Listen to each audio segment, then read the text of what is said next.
Does your dog stretch the second they see you walk through the door? Front paws forward, chest low, tail up in the air? Most people think it's just a stretch after a nap. It isn't. It's actually one of the clearest emotional signals your dog has, and there's a good chance you've been reading it wrong. Today I'm breaking down 10 behaviors your dog uses to tell you exactly how they feel about you. These behaviors aren't random. Each one traces back to real instinct, scent, and trust, working together to say something your dog can't put into words for you directly. It might seem strange, even a little gross, when your dog licks your feet the moment you get home. But what's actually happening underneath that behavior is far more interesting than most owners ever realize. Your feet carry sweat, hormones, and scent trails that shift depending on your stress and mood.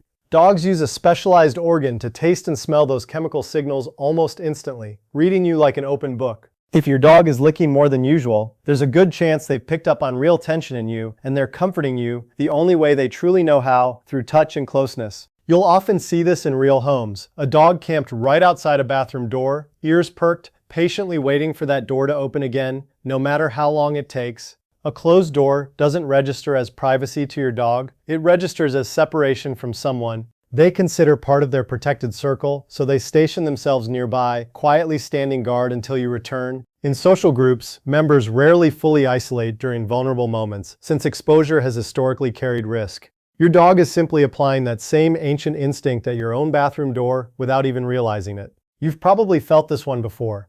Your dog just walks over and leans their full body weight against your leg, completely unprompted, like they're settling in for good. Leaning is a contact-seeking behavior closely tied to physical reassurance. Unlike sitting nearby, leaning requires trust, since your dog is committing their balance and weight entirely to you. Some behaviorists compare it to deep pressure therapy in humans, the same principle behind weighted blankets. Your dog isn't just resting, they're actively using your body as an anchor to feel calmer. Watch your dog's face closely the next time you talk to them, especially their eyebrows. There's a subtle movement most owners never consciously notice. Dogs have specific facial muscles around the inner eyebrow that most other animals don't use this way.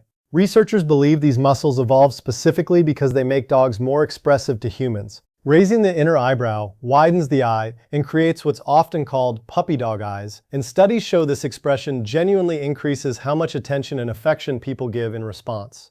That head tilt your dog does while you're talking isn't just adorable, it's active listening. Dogs adjust their ears and head position to better catch the pitch, rhythm, and tone of your voice. Some research suggests they may even process emotional tone and specific commands slightly differently depending on which direction they tilt. Either way, the behavior means the same thing every time. Your dog is working hard, in real time, to understand you as clearly as possible. Sound waves entering both ears get filtered and compared, helping your dog triangulate meaning from a language they were never born speaking, purely because understanding you matters that much to them every single day. Some dogs greet their owner with their tail tucked slightly and their whole body wiggling side to side, not just the tail, the entire back half of their body. This full body wiggle, sometimes combined with a partially lowered tail, is actually different from fear-based tail tucking. Context matters enormously here, and body looseness is the key difference. A fearful tuck comes with stiff muscles and a lowered head. A happy wiggle comes with loose, floppy movement and relaxed ears. An overflow of excitement your dog's body simply can't contain. When your dog gently places a paw on your arm or leg while you're talking or sitting nearby, it's rarely an accident. This is a deliberate, learned way of initiating contact. In canine communication, a paw placed gently on another individual is often a request for attention or connection, distinct from a more demanding scratch or nudge, which usually signals urgency instead.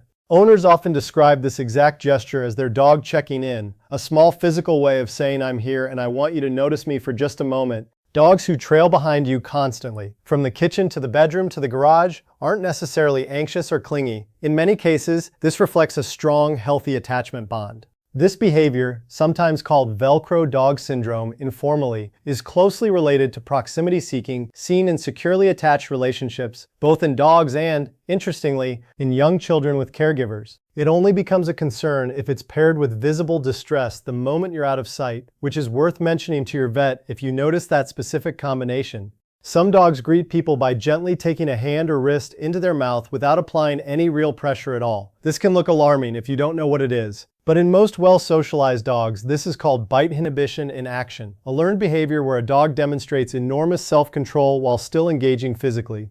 It's often seen in retrievers and other breeds historically bred to carry things gently in their mouths, and it frequently shows up specifically during joyful greetings. This behavior requires real neurological control, since a dog's jaw is fully capable of far more pressure than they're choosing to apply in that moment, which is exactly what makes it a genuine trust display.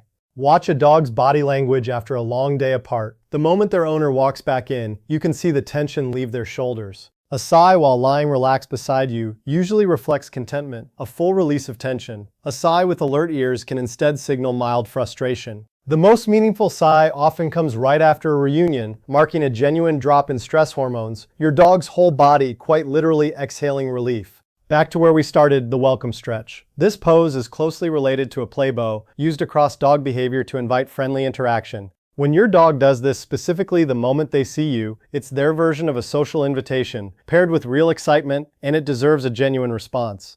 Ignoring this greeting repeatedly can quietly change how your dog anticipates your attention. Just 30 seconds of engagement closes that loop for them. Title defined: dog stretching excitedly greeting owner at door. If your dog constantly steals your socks or clothing, it's usually not mischief, it's scent seeking. Human scent, especially from worn fabric, is concentrated and deeply reassuring. This is why trainers often leave a worn shirt with an anxious dog. Your scent alone can measurably lower stress, which is why that stolen sock ends up in their bed. Dogs rely heavily on scent for emotional regulation, and a piece of your clothing functions like an emotional anchor while you're away, keeping your presence close. Here's the one most owners completely misread. When your dog turns their back to you, it can look like indifference. It's actually closer to the opposite. The back is a vulnerable position, and exposing it near you is a strong trust signal, your dog deciding they don't need to keep watch because they feel safe. A gentle hand placed on their back in that moment reinforces the trust without startling them, a small gesture confirming their instinct to relax around you was correct. When your dog drops a favorite toy at your feet, it's easy to assume they just want to play. Repeated gifting of something they value has a deeper root. Even when dogs bring odd items, a shoe, a sock, a piece of laundry, it's often the same instinct, an attempt to contribute to the shared space of the group. Dog bringing toy gift to owner resource sharing is a documented bonding gesture in social animals. By offering something they treasure, your dog is strengthening a bond through pure generosity. How your dog positions themselves while sleeping next to you carries real meaning. A dog pressed fully against your body is usually seeking warmth and security. Sleep already leaves any animal exposed. A dog sleeping with their back turned toward you, the most vulnerable position possible, is one of the clearest trust signals there is. A dog facing the door while sleeping is often doing quiet, low-level monitoring of the room, simply because staying aware of you matters that much. Title defined: dog sleeping next to owner in bed. And finally, if you've ever woken up or looked over to find your dog simply staring at you, not barking, not asking for anything, just watching quietly, that behavior deserves real attention too. Research on human-dog interaction has found that mutual gaze between dogs and their owners actually triggers oxytocin release in both species, the same hormone involved in parent-child bonding. This quiet staring isn't suspicious or needy, it's one of the purest bonding behaviors dogs display, essentially a biological feedback loop of affection running in both directions at once. So there you have it, 10 more behaviors your dog uses every day to communicate something real, even when they can't say it out loud. Between this video and part 1, that's 20 distinct signals rooted in genuine science, not guesswork. Understanding this language doesn't just make you a more informed owner, it makes you a better companion to the animal who's been trying to talk to you this entire time. Which of today's behaviors did your dog do this week? Tell me in the comments, I'd genuinely love to know. 20 signals across 2 videos, one consistent truth underneath all of them. Your dog is constantly communicating, and now you finally have the tools to understand exactly what they're saying. If you haven't watched part 1 yet, go check it out right after this. Subscribe for more real behavioral science, and I'll see you in the next video. Take care of your best friend.